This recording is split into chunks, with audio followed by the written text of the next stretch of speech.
श्री श्री राधा कृष्ण गोप गोपीनाथ श्याम कुंड राधा कुंड गिरी गोवर्धन की जय। श्री वृंदावन धाम की जय। मथुरा धाम की जय। मायापुर नवदीप धाम की जय। पुरुषोत्तम क्षेत्र श्री जगन्नाथपुरी धाम की जय। श्री गंगा माई की जय। यमुना माई की जय। भक्ति देवी तुलसी महारानी की जय। हरिनाम संकीर्तन यज्ञ की जय। हरे कृष्ण महामंत्र की जय। ग्रंथराज श्रीमद् भागवतम की जय। उपस्थित भक्त वृंद की जय। निताय गौर प्रेमानंदे Hari. All glory to the Sambhava devotees. All glory to the Sambhava devotees. All glory to the Sambhava devotees. All glories to Sri Guru Govinda. All glory to Srila Prabhupada. Srila Prabhupada ki jai. Om Namo Bhagavate Vasudevaya.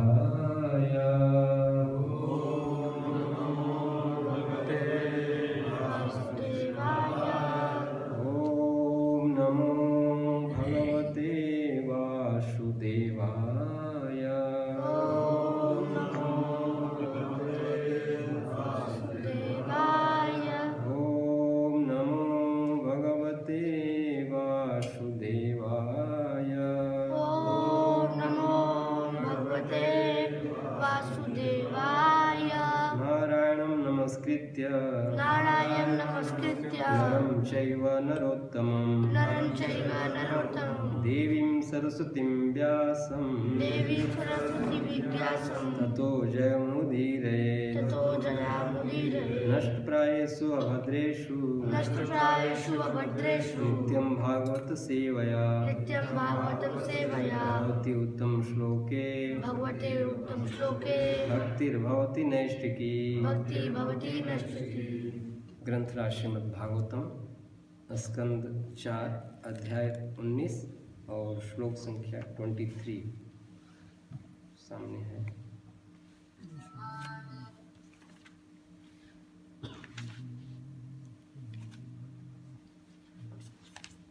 हाँ, यानी रूपाणी जगृहे इंद्र हया जिहीर्षया तानि पापस्य खंडानि लिंगम खंडम इह उच्यते। यानि रूपाणि जगृहे इंद्रो हयजिहीर्षया तानि पापस्य खंडानि लिंगम खंडम इहोच्यते। यानि रूपाणि जगृहे इंद्रो हयजिहीर्षया तानि पापस्य खंडानि लिंगम खंडम इहोच्यते। यानि रूपाणि जगृहे इंद्रो हयजिहीर्षया तानि पापस्य खंडानि लिंगम खंडम इहोच्यते।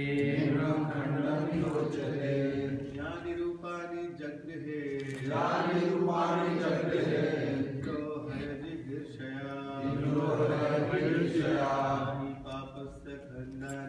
तानि पापस्य खंडानि खंडमिहोच्यते। यानि रूपाणि जगृहे इंद्रो हयजिहीर्षया तानि पापस्य खंडानि लिंगम खंडम इहोच्यते।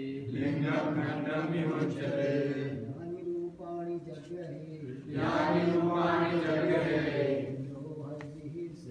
इंद्रो हयजिहीर्षया तानि पापस्य खंडानि लिंगम खंडमिहोच्यते। यानि रूपाणि जगृहे इंद्रो हयजिहीर्षया तादिपापस्य खण्डानि लिंगम खंडम में हो जाते।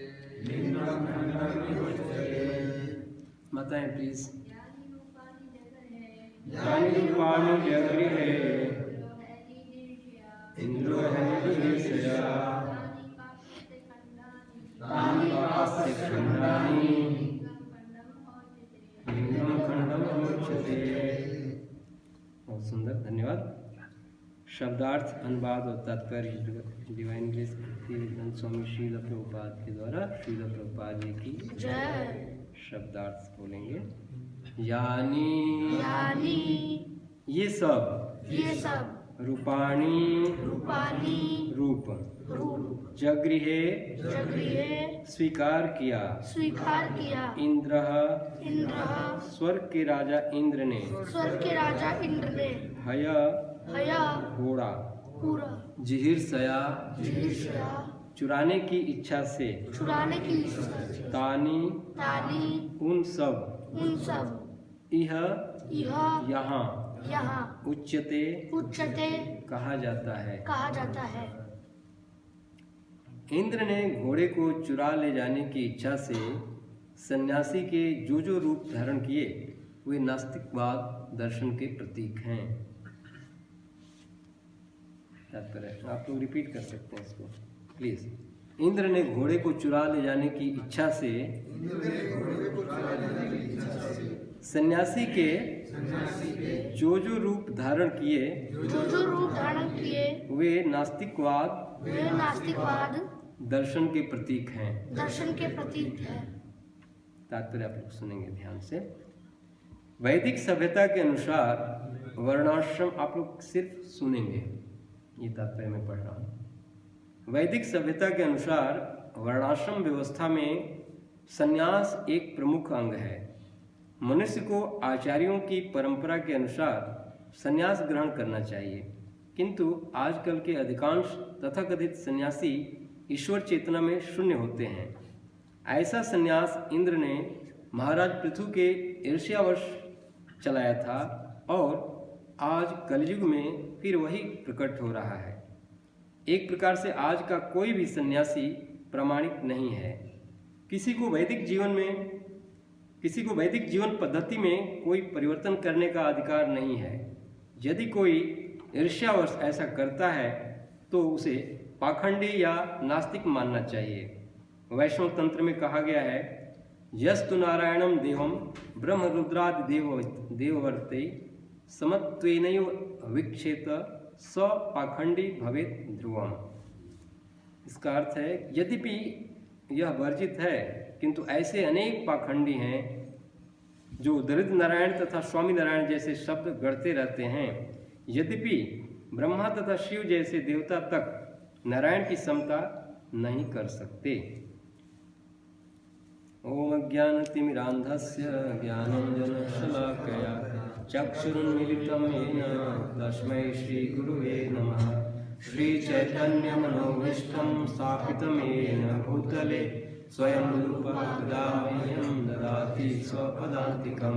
वन्देऽहं श्रीगुरुं श्रीयुतपदकमलं श्रीगुरुं वैष्णवांश्च श्रीरूपं साग्रजातं सहगणरघुनाथान्वितं तं सजीवं साद्वैतं सावधूतं परिजनसहितं कृष्णचैतन्यदेवं श्रीराधा कृष्णपादान् सगणललिता श्रीविशाखान्वितांश्च।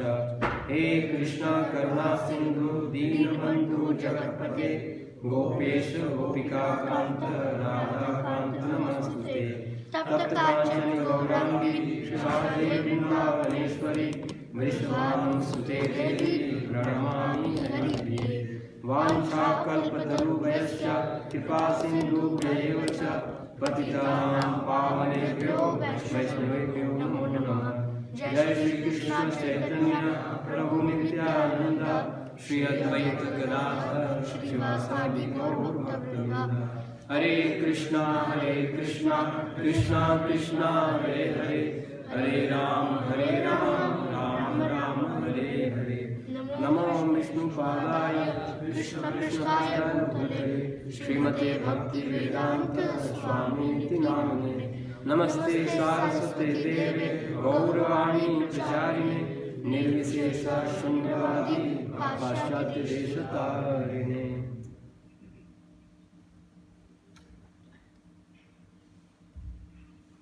हरे कृष्णा। फिर से नवागंतुक भक्तों का हार्दिक अभिनंदन कक्षा में। तो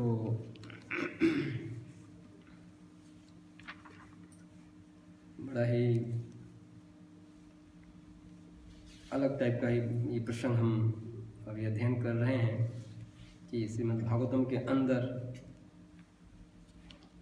और स्वर्गलोक के अधिपति इंद्र क्या कर रहे हैं? संन्यास का वेश धारण करके महाराज पृथु का वो घोड़ा चुराने का प्रयास कर रहे हैं ना, चुरा रहे हैं। तो ये कितने आश्चर्य की बात है। पढ़ रहे हैं श्रीमद् भागवतम और उसमें देवताओं के राजा, स्वर्ग के मतलब राजा अधिपति इंद्र संन्यास के रूप में अब घोड़ा चुरा रहे हैं। उनको संकोच नहीं लगा है, शर्म नहीं लगी, संन्यास भी इसमें हो। तो बड़ा ही मतलब रुचिकर होगा ये हमारी चर्चाएँ। पीछे से भी आप लोग सुनते हैं कि ये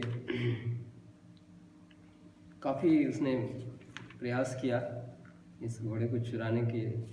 आज के श्लोक से पहले के जैसे पीछे का श्लोक है जिसमें आया था कि इसमें लिख रहे हैं कि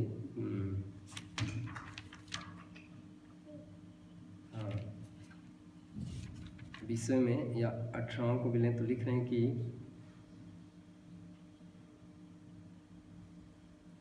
विषय में लिख रहे हैं कि अत्रि मुनि के राजा ने राजा पृथु के पुत्र को पुनः दिखलाया कि इंद्र आकाश से होकर भागा जा रहा है। परमवीर पृथु पुत्र ने पुनः उसका पीछा किया, किंतु जब उसने देखा कि उसने हाथ में जो दंड धारण कर रखा है उस पर खोपड़ी लटक रही है और वह पुनः सन्यासी वेश में है, तो उसने उसे मारना उचित नहीं समझा। एक्चुअली ये प्रसंग यही है कि इंद्र जी को पता चला कि उनसे भी एक बहुत बड़ा महान यज्ञ कई गुना मतलब जिसमें सभी मतलब इवन जितनी यौगिक सिद्धियां हैं प्लस जितने देवी देवता सब लोग मतलब सिद्ध पुरुष प्लस यहाँ तक कि भगवान उपस्थित हैं। और इंद्र ने जो अश्वमेध यज्ञ किया था 100 अश्वमेध यज्ञ उनसे कई गुना मतलब विराट रूप में ये था और बड़ा ही अद्भुत ये यज्ञ था। तो चूँकि 99 यज्ञ कर चुके थे और 100वां यज्ञ कर रहे थे, प्रयास कर रहे थे, तो इसको देख करके कि अरे तो मतलब जैसे ही 100वां यज्ञ पूरा करेंगे तो मेरा स्थान ग्रहण कर लेंगे, मेरा पद प्राप्त कर लेंगे। तो इस भय के लालच, इस पद, अपने पद के लालच से मतलब क्या अपने पद के भय से कि मेरा पद कहीं मतलब छीन न जाए, इससे उनको क्या हो गया, ईर्ष्या हो गई। और इस यज्ञ को जो उन्हें करने ही वाले थे 100वां यज्ञ पृथु महाराज, उसमें विघ्न डालना चाहते थे, उसको नष्ट करना चाह रहे थे। और उसके वो इसलिए कि उनके अंदर ऐसा मतलब ईर्ष्या आ गई। और पीछे वाले श्लोक में जो मैंने पढ़ा उसके अगले में लिख रहे हैं कि इसके वजह से उन्होंने यज्ञ में तो आए, उनके पूरे देवताओं के मतलब मुख्य थे, स्वर्गलोक के राजा थे, तो आए, बट उन्होंने वहाँ से यज्ञ के घोड़े को क्या किया, चुरा के और भाग गए वहाँ से यज्ञ स्थल से। आकाश मार्ग से जब भाग रहे हैं तो ऐसे तो वहाँ पर जो उपस्थित थे उन्होंने तो देखा नहीं। बाद में जब पीछा किया, पीछे जो आया कि हालांकि इन्होंने नहीं देखा, इन जो उपस्थित थे वो नहीं देखा, अत्रि मुनि अपने दृष्टि से देखे, तब पता चला कि वो शिव अरे क्या नाम है इंद्र है और संन्यास वेश में घोड़ा लेके चुरा के आकाश मार्ग से भाग रहा है। तो फिर क्या हुआ, चूँकि पृथु महाराज तो यज्ञ करने में संलग्न थे, तो उनका पुत्र विजिताश्व वो पीछा किया उनका, किनका, इंद्र का। तो जैसे ही पीछा करते करते जब नज़दीक पहुंचा विजिताश्व, तो क्या देखा, अरे तो कोई सन्यासी है। तो फिर देख करके मतलब बिल्कुल वो हो गए, स्तब्ध रह गए कि सन्यासी, घोड़ा चुरा के ले जा रहा है उनकी मतलब ड्रेसेस को देख करके। और फिर सन्यासी को तो छेड़ना ही नहीं चाहिए, तो मैं तो इसको फिर वापस आ गया, छोड़ दी। तो सन्यासी रूप में लेके जा रहे हैं। सन्यास आश्रम है ना, सन्यासी को देखते ही देखिए क्या मतलब ये बड़े ही अद्भुत बात है कि एक, हालांकि पृथु महाराज का बेटा पुत्र था नवयुवक, और क्या भावना थी एक सन्यासी के प्रति कि देखते ही लोग पीछे हट गए, अरे नहीं इसको तो हम छेड़ ही नहीं सकते, कोई बात नहीं, सन्यासी है ना, ले जा रहा है, घोड़ा ले जा रहा है, कोई बात नहीं, सन्यासी है। तो इतना महत्व था सन्यास का, कितनी मतलब क्या भाव था उस समय। छोड़ दिया उन्होंने। फिर क्या हुआ, अब वो वापस आए और जब पता चला कि मतलब ये इस तरह से हो गया है, तो उनको मतलब भाव में यही है नज़र में कि चलो सन्यासी हैं तो छोड़ दो, कोई बात नहीं, ऐसा कोई नहीं। तो भक्त मतलब कहने का मतलब ये था कि सन्यास आश्रम के अंदर जो सन्यासी है वो तो महान भक्त होगा, और यदि भक्त शुद्ध भक्त हुआ ना सन्यासी का मतलब, वो घोड़ा लेके जा रहा है चुरा के, तो अच्छी बात है, कहने को कोई बात नहीं। और आज का जो श्लोक में हुआ क्या है, उसके बाद भी 2-3 बार और प्रयास किया। दूसरी बार जब आया तो यज्ञ के अंदर ही मतलब उसने प्रवेश तो किया, सबको मतलब वहाँ से ऐसा प्रभाव डाला अपना कि सब कुछ ढक गया, और उसने चुरा करके दूसरी बार घोड़े के लिए। श्री श्री जगन्नाथ बलदेव सुभद्रा महारानी की जय, श्री श्री गौरता लक्ष्मी नरसिंह भगवान की जय, जगत गुरु श्री प्रभुपाद की। तो इस तरह से अलग अलग वेश धारण करके, पीछे जो चर्चा आई है, अलग अलग रूप धारण करके सन्यास में ही, और उसने पूरा चुरा के ले गया। और तीसरी बार जब आ रहा है तो पृथु महाराज उसको मारने की इच्छा करते हैं, जो आगे में चर्चा में आएगा। वो लास्ट में उसके बाद ब्रह्मा जी कहने पर जगह वहीं पर 99 जगह में ही वो बंद कर देंगे, और 100 जगह नहीं करेंगे, क्योंकि ये जो परंपरा प्रथा शुरू किया इसने यहीं से, जैसे ही एक सन्यासी होकर के बहुत बड़ा मतलब एक चोरी का कार्य कर रहा है, तभी से क्या हुआ, ये प्रथा शुरू हो गई यहाँ पर। आज कलयुग में तो और बढ़ गया है, चारों तरफ एक मतलब आज के संसार में कलयुग में कोई सन्यासी उस तरह का है नहीं, और जो हैं भी तो वो भी क्या है, पाखंडी नाम दिया है प्रभुपाद ने, कि ऐसे जो सन्यासी हैं ये वो पाखंड फैलाया, और तभी से ये प्रथा चली आ रही है कि आज हम देख रहे हैं कि रियल में वास्तविक में सन्यासी कोई नज़र नहीं आता है।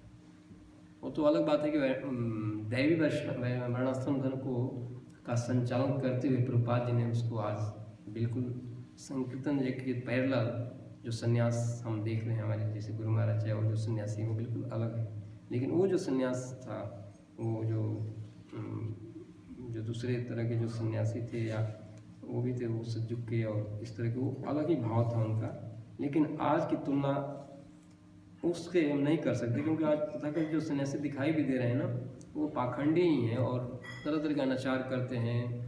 कई तरह लोग तो व्यभिचार भी करते हैं, और उनका खान पान भी ठीक नहीं है, मांस भी खाते हैं, शराब भी कई लोग पीते हैं। ऐसे ऐसे सन्यासी का अलग अलग रूप है, अलग अलग मतलब उनके एक्टिविटीज़ हैं। तो एक्चुअल में सन्यास, ऐसे तो कलयुग में सन्यास मना ही है, लेकिन फिर भी दैवी वर्णाश्रम धर्म की स्थापना करके प्रभुपाद जी ने इसको उजागर किया, जो कि हम प्रत्यक्ष रूप से देख रहे हैं, बड़ा ही सटीक तरीके से चल रहा है, बड़ा सक्षम और बड़ा हम उन्नत के बड़ा ये जो आंदोलन है उन्नत के मार्ग पर बढ़ता जा रहा है, जो पूरा आधारित है महाप्रभु के संकीर्तन आंदोलन के ऊपर।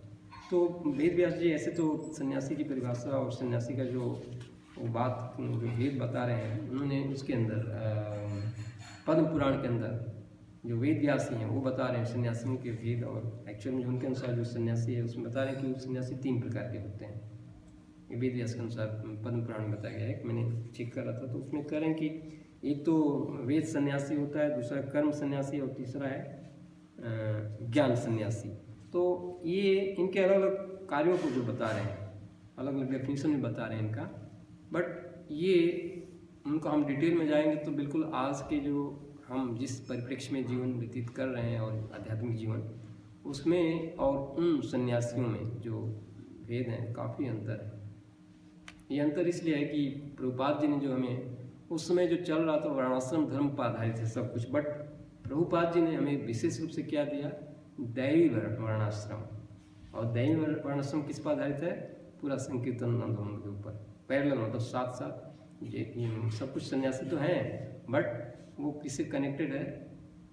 संकीर्तन आंदोलन के साथ साथ। हालांकि प्रभुपाद जी तो नहीं, साक्षात भगवान गीता में बता रहे हैं, उसमें जो गीता में बताई गई सन्यासी की परिभाषा जो साक्षात भगवान बता रहे हैं, उसमें मैंने नोट किया तो उसमें कह रहे हैं कि जो सन्यास वास्तव में जो सन्यास है वो कह रहे हैं कि भौतिक इच्छा पर आधारित कार्यों के परित्याग को विद्वान लोग सन्यास कहते हैं। हम तो यही जानते हैं ना, क्या भौतिक इच्छा पर आधारित जितने कार्य हैं उनका हम परित्याग कर दें तो वो सन्यास है। ये भगवान की वाणी है। क्या करें? काम्या नाम कर्मणा व्यासम सन्यासम विदु। मतलब क्या? भौतिक इच्छा पर आधारित कार्यों के परित्याग को विद्वान लोग क्या कहते हैं? सन्यास कहते हैं, सन्यासम विदु। सर्व कर्म फल त्यागम प्राहुरुष त्यागम विचक्षणा।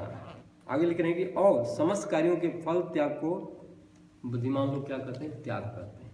लेकिन ये जो पहले का जो वेद व्यास की जो परिभाषा है वो थोड़ी सी अलग है। वो कह रहे हैं कि वो जो 3 भाग में विभाजित कर रहे हैं, तो यहाँ जो इस श्लोक के अंदर जो वर्ड शब्द आया है, इसमें जो संन्यास की बात आई है, इसमें कह रहे हैं कि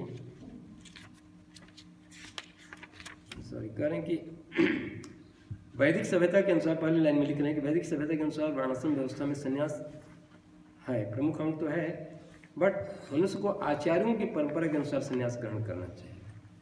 आचार्यों की परंपरा के अनुसार तो हम देख रहे हैं अपने इस श्री कृष्ण मानवता आंदोलन में कि आचार्यों की जो परंपरा है वो बड़ा ही व्यवस्थित तरीके से और सुचारू रूप से चल रही है, और उसमें कोई भी मतलब मैनिपुलेशन नहीं है, मतलब बिल्कुल शुद्ध तरीके से उसका अनुपालन हो रहा है। और आध्यात्मिक जीवन उस स्तर पर जो अपना जीवन व्यतीत कर रहे हैं वो बड़ा ही मतलब आनंदमय जीवन है और बड़ा संतुष्टि भरा जीवन। जबकि ये जो ज्ञान सन्यासी, चाहे कर्म सन्यासी, चाहे वेद सन्यास के जो लोग सन्यासी हैं, उसमें भक्ति से थोड़ा हट कर, भक्ति उसमें जुड़ी नहीं थी। तो हम देख पा रहे हैं कि जो भी सन्यास की बातें यहाँ तात्पर्य प्रभुपाद जी लिख रहे हैं, बात बता रहे हैं आगे कि आजकल के अधिकांश तथाकथित सन्यासी ईश्वर चेतना से मिश्र नहीं। तो भाव यही है कि दूसरे हम सन्यासियों की तुलना भी करें तो ईश्वर चेतना उनके अंदर नहीं है, कृष्ण मनोभावित से बिल्कुल अलग है, और कलयुग के प्रभाव से बहुत ही दूषित हैं लोग। उनको आप प्रत्यक्ष हम देख भी पा रहे हैं, हमारा भी कई बार ऐसे लोगों से मुलाकात भी होती है, तो बिल्कुल उनको इस चेतना विहीन है, बल्कि उनका आचरण बिल्कुल अलग है, खान पान भी अलग है।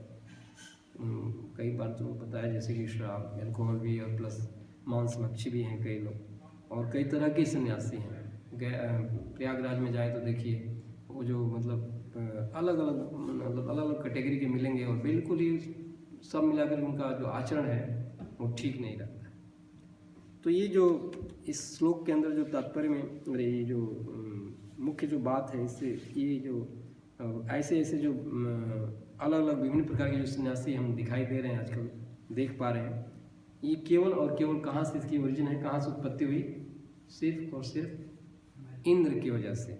इंद्र ने ये प्रथा चलाई, क्योंकि खुद वो सन्यासी होकर के क्या कर रहा है? चोरी कर रहा था, घोड़ा चुरा के ले जा रहा है। तो एक सन्यासी होकर के और चोरी करा, उसको संकोच भी नहीं लगा। तो वहीं से ये आज कलयुग में ये प्रथा चली आई, और पूरा संसार मतलब रियल जो वास्तविक सन्यासी उनसे विहीन है। और ये सन्यास बनने का जो कारण था, क्या हुआ, क्यों ऐसे सन्यासी बनकर घोड़ा चुराया? हो कारण क्या था, क्यों ऐसे किया काम? जिससे अश्वमेध यज्ञ, हाँ बोलिए। हाँ, उसको भय हुआ कि मेरा पद क्या है, छीन जाएगा, उसके अंदर ईर्ष्या हो गई। और ईर्ष्या का कारण क्या हुआ? वो विघ्न डालने के लिए, यज्ञ बंद करने के लिए उसने अश्वमेध यज्ञ के अंदर जो घोड़ा ही मेन जो अश्व होता है उसी को चुरा लिया, जिससे कि यज्ञ हो ही नहीं पाए। तो हम देख पा रहे हैं कि हम इसको आज के परिप्रेक्ष्य में हम देखें तो मूल कारण क्या था? ईर्ष्या। उसके अंदर ईर्ष्या पैदा। ईर्ष्या की उत्पत्ति कैसे होती है?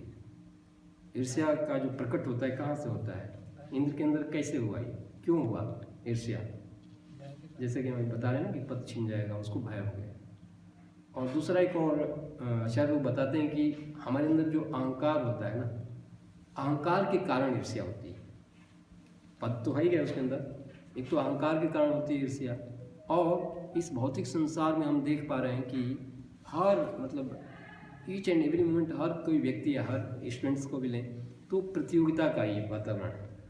मतलब हमारे अंदर क्या है, कंपटीशन की जो भावना है। तो प्रतियोगिता जहाँ होगी तो प्रतियोगिता का मतलब क्या होता है, हर कोई उसमें क्या करता है, जीत हासिल करना चाहता है। जीतने के लिए तो होता है ना, लेकिन जो हार जाता है तो क्या होता है, वो ईर्ष्या करता है। तो हम थोड़ा गौर से विचार करें तो देखिए नहीं, संसार में कदम कदम पर हम, इवन हम यहाँ बैठे हम भी कोई ना कोई प्रतियोगिता दे के ही आए हैं। अब इवन स्टूडेंट लाइफ में भी हम यदि एडमिशन भी लेते हैं पढ़ाई करने के लिए तो वहाँ भी प्रतियोगिता देनी पड़ती है। तो वहाँ उसी समय ईर्ष्या शुरू हो जाती है। अरे वो लड़का जो ये है, मेरा जो कलीग है, जो भी है, या पड़ोसी भी है, मेरी मेरिट कहीं उससे ज़्यादा आ जाए तो मेरा एडमिशन नहीं होगा, मैं वंचित हो जाऊँगा, वो उसका एडमिशन हो जाएगा। मतलब अपने को श्रेष्ठ बनने की जो इच्छा है, प्रतियोगिता में मैं श्रेष्ठ हो जाऊँ, तो निश्चित रूप से वहीं क्या हो जाता है, ईर्ष्या शुरू हो जाती है। तो आप देखिए नहीं, संसार में कदम कदम पर ईर्ष्या है। कैसे बच सकते हैं? हमारा तो जन्म ही ऐसा हो गया ना, जन्म से बचपन में हम, इवन छोटा बच्चा भी नर्सरी में भी स्कूल में जाता है, वहाँ भी उसको कंपटीशन होता है। मतलब क्या, ईर्ष्या इनबिल्ट हो गई ना फिर तो। और भगवान गीता में कहते हैं इच्छा द्वेष समुत्थेन, 7वें श्लोक अध्याय के 27वें श्लोक में कहते हैं कि ये ईर्ष्या कहाँ से आई। हमने इच्छा तो जाहिर की कि चलो हम भगवान से अलग होकर हम स्वतंत्र जीवन जीना चाहते हैं, और द्वेष किया। किससे ईर्ष्या किया? हमारे परम पिता, परम जो सुहृद हैं, परम ईश्वर श्री कृष्ण से हमने द्वेष किया, ईर्ष्या। तो क्या हुआ, हम सुखी हैं या दुखी हैं? तो ईर्ष्या एक बहुत बड़ा क्लेश का कारण बनती है। बहुत इससे ऐसी बीमारी है कि इससे हम निजात पा ही नहीं सकते। ईर्ष्या को हमने ऐसा बड़ा शत्रु है कि उसको यदि हमने उससे छुटने का उपाय, छुटकारा पाने का उपाय नहीं किया तो हमें क्या कर देगी, हमें जला देगी। लेकिन ईर्ष्या, जैसे मान लीजिए हम किसी से द्वेष करते हैं या किसी से मतलब द्वेष करते हैं, तो जैसे उससे तुलना की गई, आचार्य लोग बताते हैं कि एक क्रॉनिकल डिजीज कैंसर से तुलना करते हैं। कैंसर बीमारी क्या करती है, धीरे धीरे शरीर को ख़त्म कर देती है। तो वो तो शरीर को मतलब ख़त्म करती है ना, धीरे धीरे ख़त्म हो जाता है। लेकिन ईर्ष्या क्या करती है, हमारी आत्मा को भगवान की तरफ से वंचित कर देती है। मतलब हमें भगवान कृष्ण से अलग कर देती है। आत्महनन जनन, मतलब लोगों के आत्मा का हनन कर देती है। क्या? ईर्ष्या। तो जब आत्मा का हनन कर देगी तो फिर हम कैसे आगे बढ़ेंगे? बहुत मुश्किल हो पाएगा आगे बढ़ना। तो आत्मा का हनन हो गया तो फिर तो हम भक्ति में आगे बढ़ ही नहीं सकते। मतलब ये कंपटीशन की जो भावना है भौतिक संसार में क्या करती है, भौतिक संसार में जो प्रतियोगिता है हमें ईर्ष्या प्रदान करती है। ध्यान से सुनिएगा, भौतिक संसार में जैसा भी हम जीवन जी रहे हैं हमें क्या देगी, वो प्रतियोगिता क्या देगी, ईर्ष्या देगी। लेकिन यही प्रतियोगिता यदि आध्यात्मिक उसमें हो, धाम में, तो क्या होगा, प्रेम पैदा। दोनों में अंतर है। यहाँ हम कंपटीशन की भाव में रहेंगे तो हमें क्या होगा, कदम कदम पर मतलब ईर्ष्या ही रहेगी। और भौतिक आध्यात्मिक लोक में क्या है, यदि हम कंपटीशन करते हैं भगवान की सेवा में के लिए या भक्तों से अच्छी तरह से सेवा की, तो वहाँ क्या होगा, हमें प्रेम प्रदान होगा, प्रेम की प्राप्ति होगी।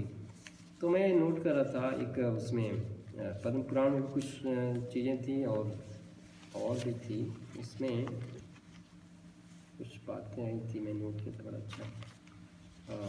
इसमें ये बताया गया है कि कह रहे हैं कि भौतिक जगत की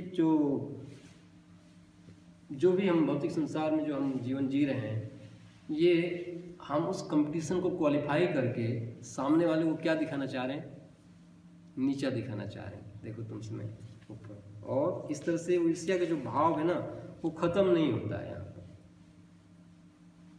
और जब तक ईर्ष्या ख़त्म नहीं होगी तो हमें हमारा जो लक्ष्य है प्रेम तो दूर रहा, हम इस भौतिक संसार में हम दुखी ही रहेंगे।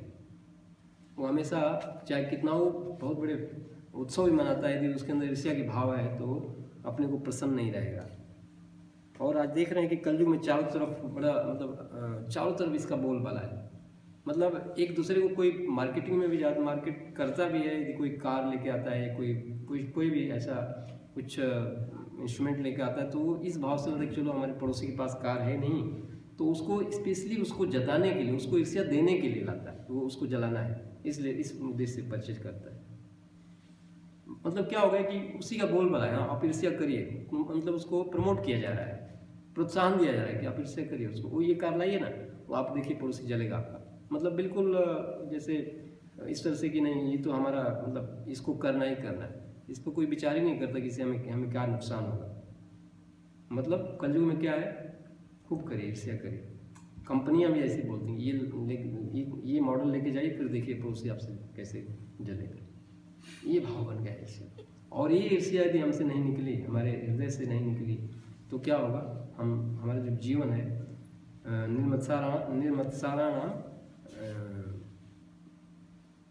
पदम, ऐसे कुछ एक वर्ड आया है, भगवान बोलते हैं कि जब तक निर्मत्सर नहीं होंगे, मतलब ईर्ष्या रहित नहीं होंगे, तो क्या होगा, हमें गोलोक धाम का जो वीजा है ना वो नहीं मिलेगा। हमें विदेश जाने के लिए वीजा की जरूरत पड़ती है ना, तो ये वीजा है, आपको चेक किया जाएगा कि आपके अंदर ईर्ष्या है या नहीं है, आप ईर्ष्या रहित हैं या ईर्ष्या है। यदि ईर्ष्या है तो फिर आपको प्रवेश नहीं मिलेगा गोलोक धाम में। समझ रहे हैं ना? तो यहाँ हमें ईर्ष्या से कैसे बचें, क्या करें, क्या उपाय है, ये तो बिल्कुल घर बना लिए। इन चर्चाओं से ये लगा ना कि तो बड़ा मुश्किल है, कैसे हो पाएगा। भौतिक संसार में प्रतियोगिता का जीवन है, तो ईर्ष्या तो होनी है, उसको मतलब क्वालिफाई करना, उसको नीचा दिखाना, तभी तो मैं कंपटीशन को क्वालिफाई कर पाऊँगा। तो उससे ऑटोमेटिक ईर्ष्या होनी ही होनी। तो कैसे बचें, क्या करें, क्या उपाय है, ईर्ष्या से बचने का क्या उपाय है? क्योंकि ईर्ष्या तो ऐसा ही जैसे हम जो सामाजिक जो परिवेश में हम देख रहे हैं कि इससे तो हर व्यक्ति उसी की तरफ अग्रसर होता जा रहा है। और जब तक जैसा कि भगवान बता रहे हैं और आचार्य बताते हैं कि जब तक हम मतलब निर्मत्सर नहीं होंगे, मतलब ईर्ष्या से रहित नहीं होंगे, तब तक हम इवन हम भक्तों की बात करें तो हम भगवत धाम नहीं जा सकते, क्योंकि वो जब तक वो बीजा आपको मिलेगा नहीं कि हाँ ईर्ष्या आपके अंदर से खत्म नहीं होगी, तब तक आप जा ही नहीं सकते। तो कैसे बचें हम ईर्ष्या से? रोज 64 माला करना। 64 माला करना, हाँ। बहुत अच्छा। कितनी माला भी करते हैं आप? अभी तो 16, 64 मेरी कभी नहीं हो पाएगी। अच्छा, नहीं हो प्रयास तो पाएगी। करूँगा। हाँ, माला तो करना ही करना है। माला तो हम सब करते हैं और हम देखते आ रहे हैं कि माला करने के बाद भी ईर्ष्या होती है। लोग 64 क्या 128 माला करते हैं, फिर भी ईर्ष्या जहाँ तक मैं चेक किया हूँ अभी रहती है। तो इसका मतलब माला से ही केवल नहीं हो पाएगा, माला से तो होगा, बहुत सहायक है ही वो तो 100% मतलब सहायता मिलेगी। ग्रंथों को पढ़ना। हाँ, ग्रंथों को पढ़ना। और हमें जो हमारा जो व्यवहार है ना भक्तों से, उसे क्या करना है? सीनियर भक्तों की सेवा करना। हाँ, उनके साथ हमारा जो व्यवहार है, उनके अंदर कोई भी मतलब किसी तरह का कोई मतलब इस तरह का मतलब भाव ये नहीं रखना है उनसे। मतलब हमें ईर्ष्या इसलिए नहीं रखनी कि उनकी प्रशंसा करनी है। हम देखिए, हम सेवा तो सब लोग कर ही रहे हैं, लेकिन सेवा छोटी छोटी सेवाओं में भी हम देखते हैं कि ईर्ष्या हो जाती है। यहाँ प्रैक्टिकल एग्जाम्पल है बहुत ज़्यादा। हम सेवा भी करते हैं तब भी ईर्ष्या हो जाती है। कोई पुजारी हैं, चाहे कोई मतलब कोई ड्रेसिंग कर रहे हैं और दूसरा कोई ड्रेसिंग कर रहे हैं, तो अपने में कंपटीशन होती है, अरे वहाँ ऐसे ठीक से श्रृंगार ऐसे किया है, मैं रहता तो ऐसे करता। इस तरह की भावना जाती है भक्तों के अंदर कि उन्होंने ऐसे बांधा है, जैसे पगड़ी बांधा गया है यहाँ पर, तो कोई दूसरा सेवक कहेगा अरे थोड़ा सा ऐसे होता तो, और फेटा जैसे बांधा गया है ना, जैसे कुछ भी हो, तो कहीं ना कहीं उसके अंदर थोड़ा सा यदि होता है कि अरे मैं रहता तो इस तरह से और अच्छी तरह से करता। ये छोटी छोटी बातों को लेकर के अंदर क्या होती है, भेदभाव है। एक मानव की जो है ना ह्यूमन टेंडेंसी है, मतलब हाँ, ईर्ष्या आ ही जाती है। हाँ, ईर्ष्या आ जाती है। तो हमें इसको जब तक ये ख़त्म नहीं होगी ना, तो फिर हमारा ये भक्ति परक जो एक्टिविटीज़ है ना, ये सार्थक नहीं होंगी। क्योंकि हमारा उद्देश्य क्या है, भगवत धाम जाना, और ये बीजा है उसका गेट पा। मतलब ये जब तक ईर्ष्या गई नहीं आपके मन से ना, फिर जाएंगे नहीं हम। तो ये कितना कठिन लगता है, कैसे ख़त्म करें इसको? इवन भक्तों के अंदर भी वो मतलब है। तो शास्त्रों में इसका बताया गया है, बड़ा इम्पोर्टेंट चीज़ बताया गया कि इसके लिए आपको क्या करना है। एक तो अपने जो स्वरूप है हमारा, इसको हमेशा याद करना है, याद रखना है। क्या? अपने आप को, हाँ, हमारा स्वरूप वास्तव में हमारा क्या भगवान के है, दास हैं। ये हमेशा याद रखना पड़ेगा। क्या है? हम भगवान श्री कृष्ण के अंश हैं। तो अंश हैं, तो अंशी का क्या काम है? उनकी सेवा करना, और कोई नहीं। मान लीजिए क्लर्क है, एक मान लीजिए कोई मैनेजर है या एक क्लर्क है, वो क्लर्क के पोस्ट पर है और सोचे कि मैं मैनेजर बन जाऊंगा, ठीक है। लेकिन मैनेजर तो बनेगा अभी, लेकिन बड़ा मुश्किल होगा मैनेजर बनना एक क्लर्क को। तो वो ये सोच ले कि नहीं, मैं तो क्लर्क हूँ और मेरी अवस्था है, मेरी स्थिति ऐसी ही है, मैं हमेशा क्लर्क ही बना रहूँगा। तो वो कितना संतुष्ट रहेगा? हाँ, मैं क्लर्क, मेरी स्थिति क्लर्क की है, मेरी योग्यता इतनी है, मैं क्लर्क ही रहूँगा। अब इसी में भी वो संतुष्ट रहता है, द्वेष नहीं करेगा, वो संतुष्ट रहेगा। और फालतू का वो मैनेजर बन नहीं सकता, उसके लिए लालायित है, तरह तरह के प्रयास कर रहा है, उसमें किसी ईर्ष्या करेगा, द्वेष करेगा। जिस दिन वो संतुष्ट हो जाएगा कि नहीं, अरे मैं तो क्लर्क हूँ, मेरा तो यही अवस्था, मेरी यही स्थिति है क्लर्क बने रहने की, तो मैं क्लर्क ही रहूँगा, फिर वो द्वेष किसी से नहीं करेगा। ये मतलब क्या? पहला हमें अपनी स्थिति को। जी प्रभु जी। लोग बढ़ना चाहते हैं आगे, वो बोलते हैं मैं मैनेजर बनूंगा। हाँ, लोगों को देखेगा, लेकिन यदि उसके अंदर ये भाव आ जाए कि मेरी स्थिति तो क्लर्की की है, क्लर्क की मेरी क्वालिफिकेशन है, ऐसा सोच ले कि नहीं, मैं तो इतनी, मेरी डिग्री इतनी, मतलब पढ़ाई है, क्लर्क के लेवल की मेरी शिक्षा है, तो मैं फिर क्यों सोचूं। और उसमें यदि अपनी स्थिति को देखते हुए वहाँ इस स्थिति में जीवन निर्वाह करता है, उसी से सब कुछ, अपना परिवार का भी, तो द्वेष नहीं करे, उसके भाव ही नहीं है मैनेजर बनने की। और दूसरा है क्या? तुलना हमें नहीं करनी किसी और से, कि वो ड्यूटी कितना अच्छा सिंगिंग कर रहा है, कितना अच्छा लेक्चर दे रहा है। हमें तुलना से बचना होगा, तुलना एकदम नहीं करनी। अरे उसके अंदर भगवान ने सबके अंदर अलग अलग गुण दिए हुए हैं कि किसी के अंदर बहुत अच्छी ड्रेसिंग करने का गुण है, किसी को संकीर्तन मतलब कीर्तन करने का अच्छा गुण है, मृदंग बजा रहा है या और भी मंगल आरती आ रहा है रेगुलर। मतलब क्या, सब हर ड्यूटी, हर व्यक्ति के अंदर भगवान ने कुछ न कुछ गुण दिए हुए हैं। तो उन गुणों को देखे और इससे ये न करिए अरे मेरा भी, मैं कब जाऊंगा, कब श्रृंगार करूंगा या कब मैं लेक्चर देने बैठूंगा। नहीं, ऐसे नहीं सोचना है। आपको हो सकता है कोई लेक्चर ठीक दे रहा हो, लेकिन आपको हो सकता नहीं है, तो आपको वो लेक्चर उसको अच्छा देने आता है, आपको सिंगिंग अच्छी आती है कि नहीं। तीसरा है तो उसको कोई वो रेगुलर किचन में बहुत अच्छा प्रसाद बना रहा है, तो और दूसरे को कोई मतलब बहुत बढ़िया, मतलब वो क्या कर रहा है, वो अर्चा वगैरह की अच्छी तरह से सेवा कर रहा है। तो सब हर एक व्यक्ति के अंदर क्या है, हर भक्त के अंदर अलग अलग गुण भगवान ने दे रखा है, सबके अंदर है। तो एक दूसरे से नहीं कहना कि मैं भी कब करूँगा, मैं भी कर लेता श्रृंगार। नहीं, आप जो आपको भगवान ने नियुक्त किया हुआ ना जिस सेवा में, उसमें आप पारंगत हुए ना, उसी में एक्सपर्ट हुए, उसी में आगे बढ़िए, फिर उसी में संतुष्ट रहिए। तुलना मत करें, तुलना करेंगे तो क्या होगा, फिर क्या होगा, ईर्ष्या होगा। और तुलना के बाद फिर क्या, तीसरा क्या है कि हमें किसी भी स्थिति में, हर स्थिति में क्या करना है, दूसरे जो सेवा अच्छी तरह से कर रहे हैं उनकी क्या करना है, बार बार सराहना करना,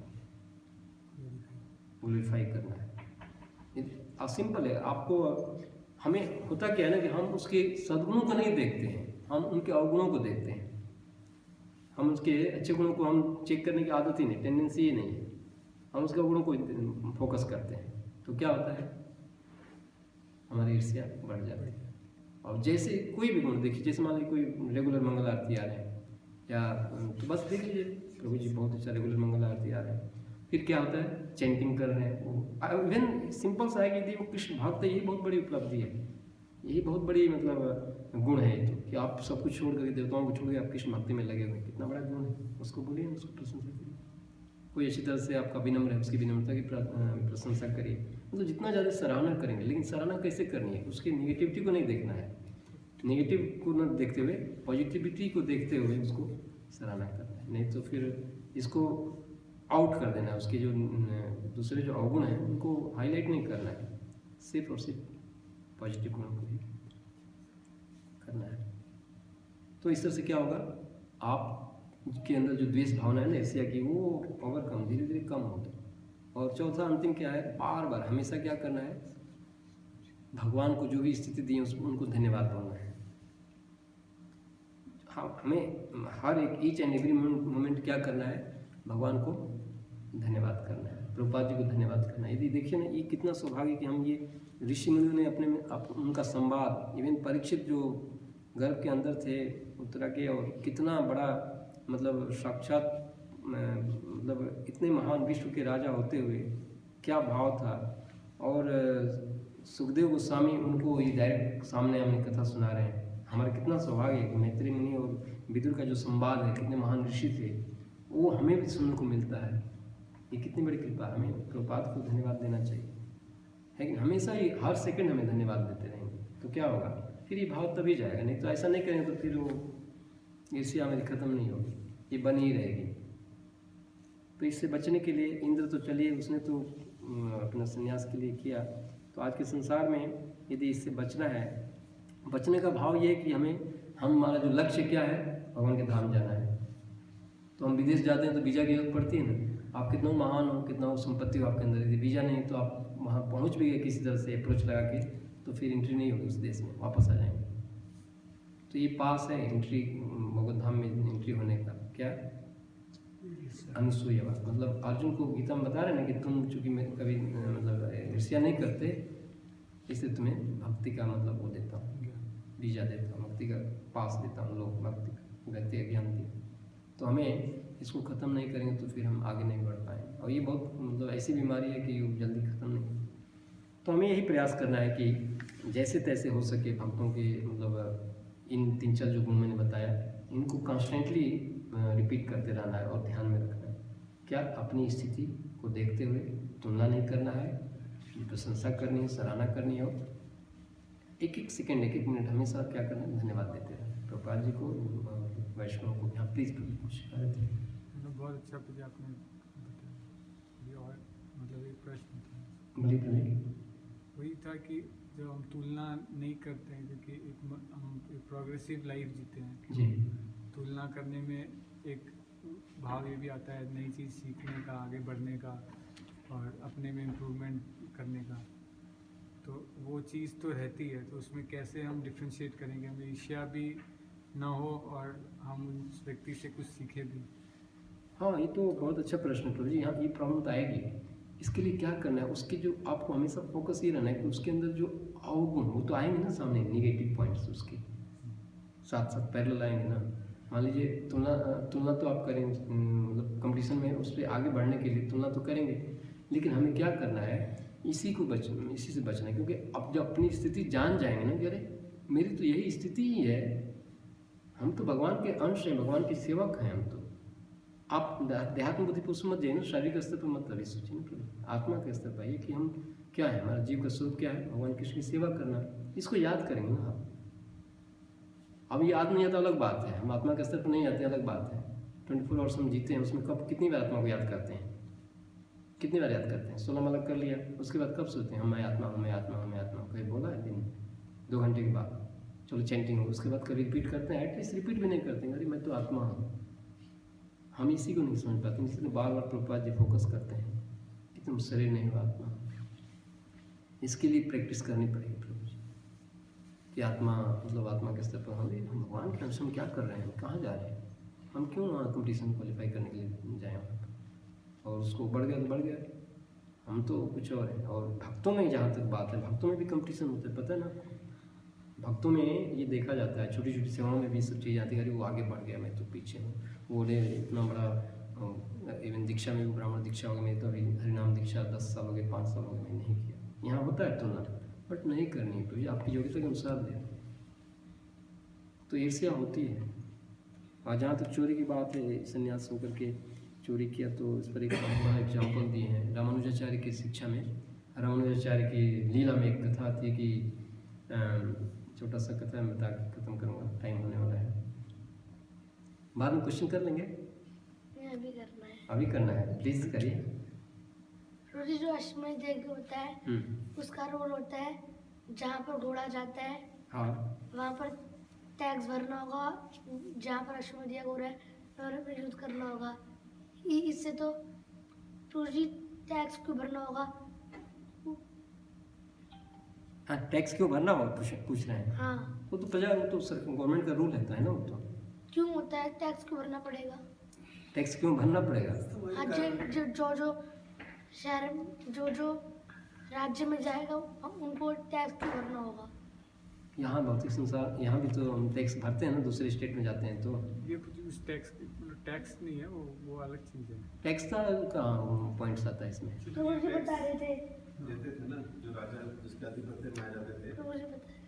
तो फिर वो टैक्स देना पड़ता। मतलब अच्छा, लगाम जो बोलते हैं, लगाम। इससे तो प्रभु जी और वो होगी लड़ाई।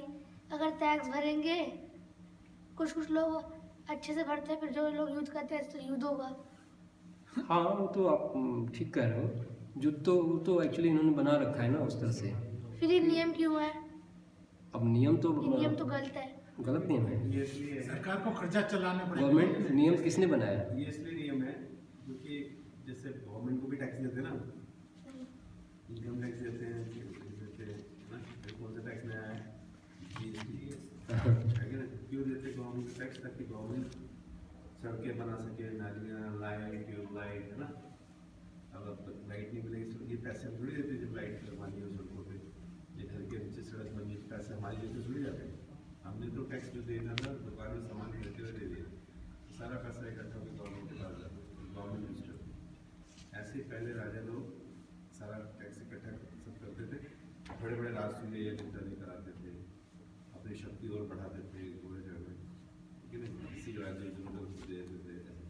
फिर जो राष्ट्र होते हैं, राष्ट्र के पास जो तब राष्ट्र नहीं होता था, तब अलग अलग जब पहले के जमाने में देश हुआ करते थे अलग अलग, फिर वहाँ पर बस अलग से जो टैक्स राजा है। होता था, राजा का कमाने का ये जरिया होता था।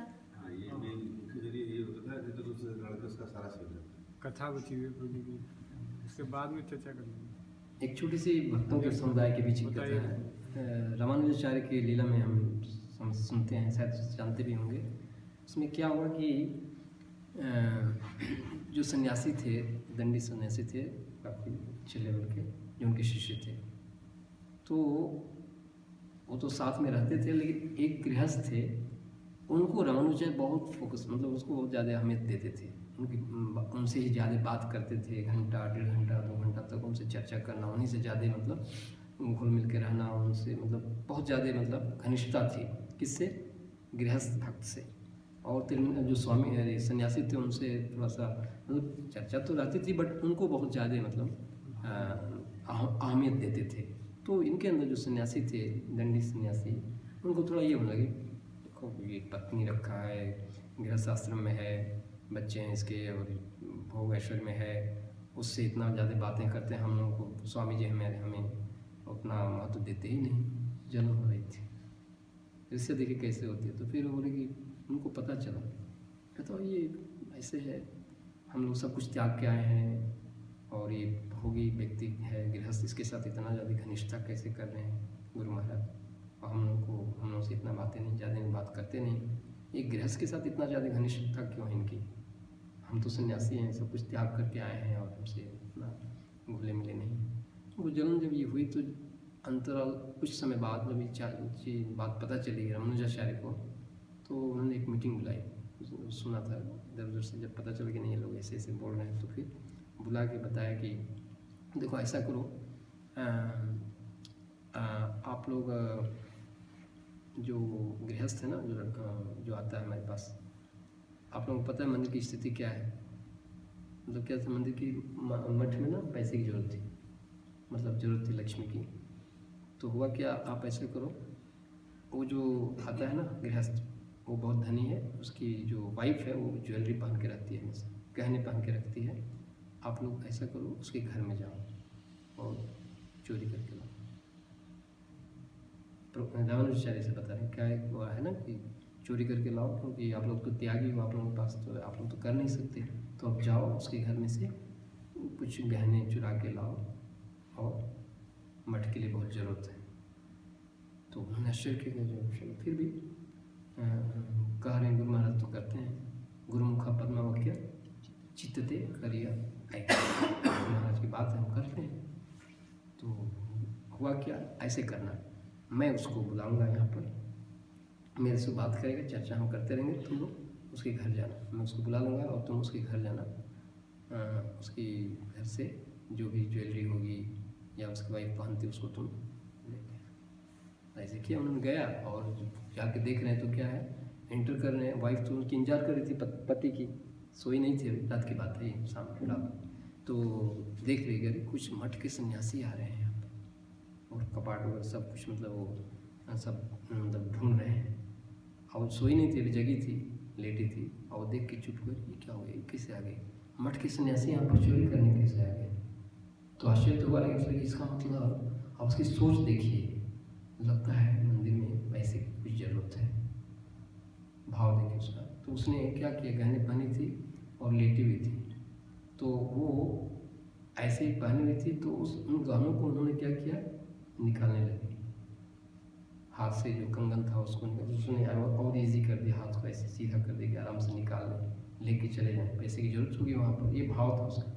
तो उसने एक साइड से पूरा गहने जब निकाल लिया पूरा, तो वो जब निकाल के इकट्ठा किया, उसके बाद उसने करवट लिया कि इस साइड के भी गहने निकाल लें आसानी से।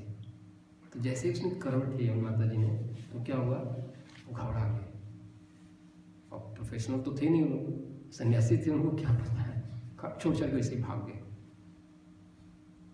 अब भाग गए तो क्या हुआ, जब जा रहे हैं वहाँ पर आश्रम में वापस रामानुजाचार्य जी के यहाँ, तो बोले कि ऐसी ऐसी बात है। अब वो जो उनके पति थे वहाँ बैठ के चर्चा हो रही थी, बातें हो रही थी।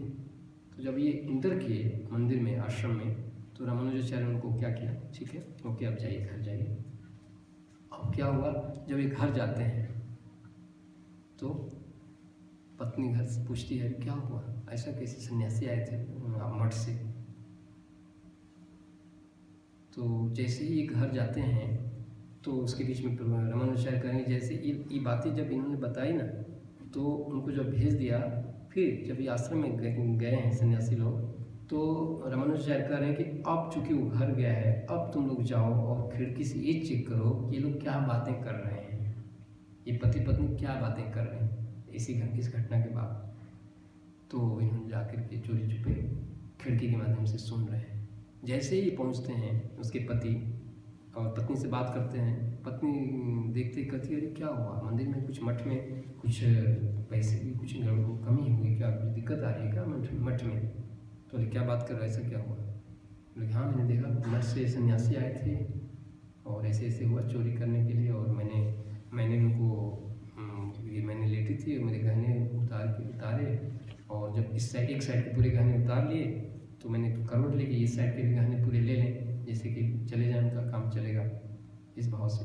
तो लेकिन वो क्या हुआ, ये सब चीज़ें वो सुन रहे हैं खिड़की के माध्यम से, जो सन्यासी हैं कि ऐसे ऐसे बातें। अरे तुमने उनको जब तुम सोई थी तो उनको पूरी तरह से उतारने नहीं दिया, तुम क्यों ऐसे किया, करवट क्यों बदले, क्यों नहीं तुम ऐसे मतलब आसानी से सब क्यों नहीं तुम आँख बंद करके दे दी।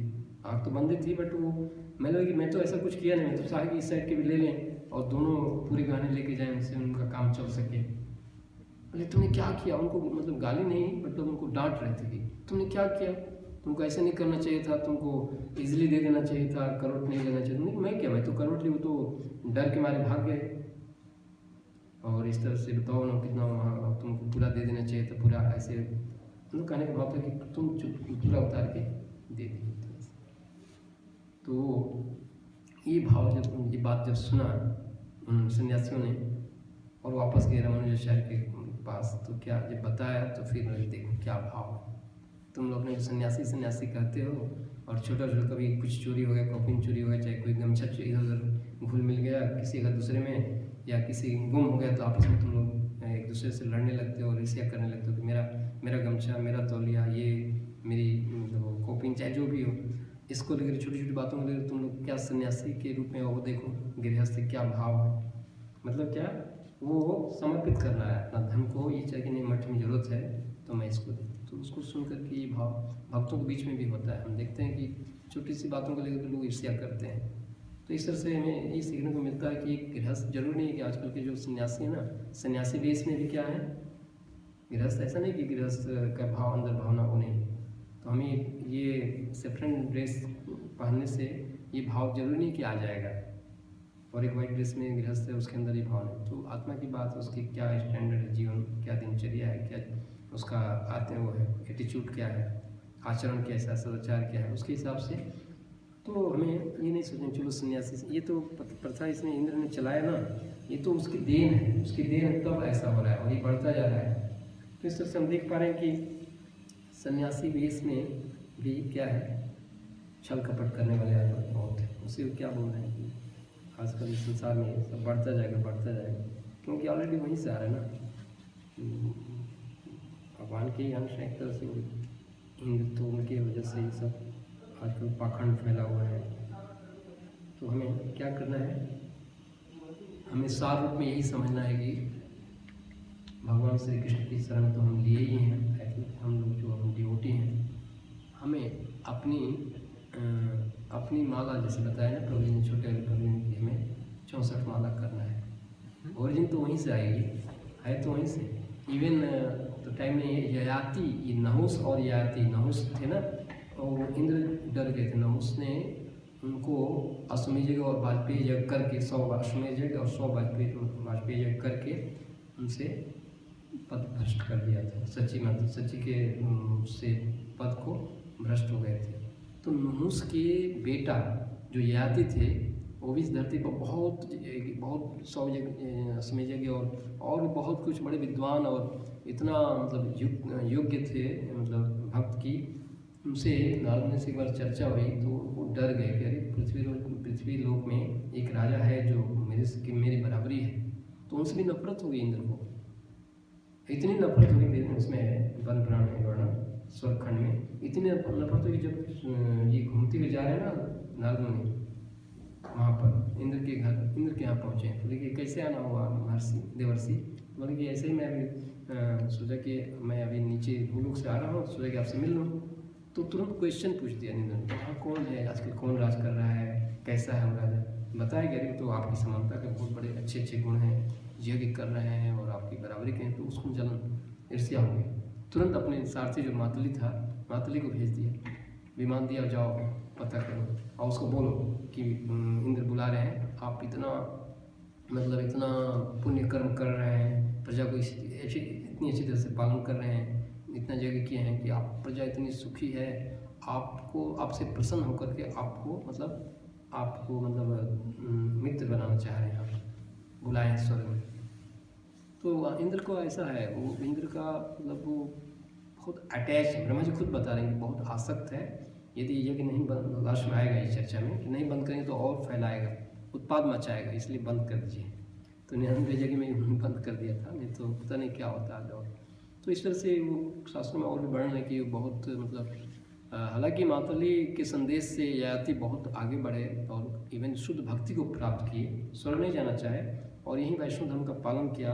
और उन्होंने वो बोल रहे हैं उस समय हरिनाम के ऊपर कि कृष्ण हरे कृष्णा महामंत्र भी रसायन को लोग क्यों नहीं पान करते हैं, इससे तो हर चीज़ खत्म हो जाएगी, सब बीमारियां दूर हो जाएंगी, ईर्ष्या भी खत्म हो जाएगी। 64 माला करेंगे तो जरूर कम फर्क पड़ेगा। तो इस तरह से वो ययाति इस बात को बता रहे हैं कि मुझे स्वर्ग नहीं आना है, मुझे वैष्णव धर्म का प्रचार करना है और वैष्णव में हरे कृष्ण महामंत्र की जो रसायन है उसका हमें पान करना है, हरिनाम का मतलब उच्चारण करना है। थोड़ा फोकस कर रहे हैं वहाँ पर और डिटेल चर्चा है, पद्म पुराण में टाइम नहीं है। तो इससे हमें यही सीखने को मिलता है कि अल्टीमेट क्या है, हमें क्या करना है, हरिनाम है सब कुछ।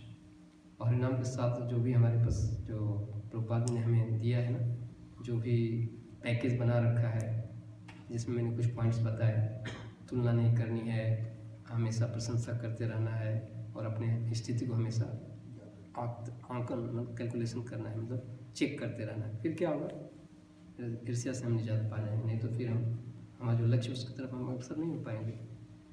तो इसी आशा के साथ कि आप लोग उनको कोशिश करिए इसको अपनी लाइफ में उतारने का और अपने लक्ष्य को प्राप्त करें, शुद्ध भक्ति को प्राप्त करते हुए अंत में जो कृष्ण प्रेम है या गोलोक धाम की प्राप्ति है उसके बीजा को आप लोग कोशिश करिए लेने का। सिर्फ एक ही उपाय बीजा को प्राप्त करने का, क्या निर्मत्सर बने, मतलब ईर्ष्या को खत्म करिए। और वो समूह कैसे है, हरिनाम के कैसे निरपराध, मतलब कोई अपराध न होने पाए।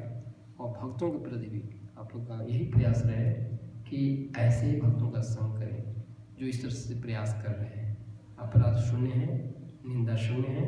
ऐसे लोगों का जब संग करेंगे तो अपने आप उनका रंग आपके ऊपर चढ़ेगा, तो आपके अंदर भी ये गुण विकसित होंगे, फिर आप अपने लक्ष्य को प्राप्त कर सकते हैं। तो इसी आशा के साथ कि आप लोग इसको प्रयास करिए, मैं भी प्रयास कर पाऊँ और अपने उद्देश्य को प्राप्त कर सकें। आप सबका बहुत बहुत धन्यवाद। ग्रंथराज श्रीमद् भागवतम की जय। श्री श्री जगन्नाथ बलदेव सुभद्रा महारानी की जय। श्री श्री गोविंदा लक्ष्मी नरसिंह देव भगवान की जय। जय हो प्रेमानंदे।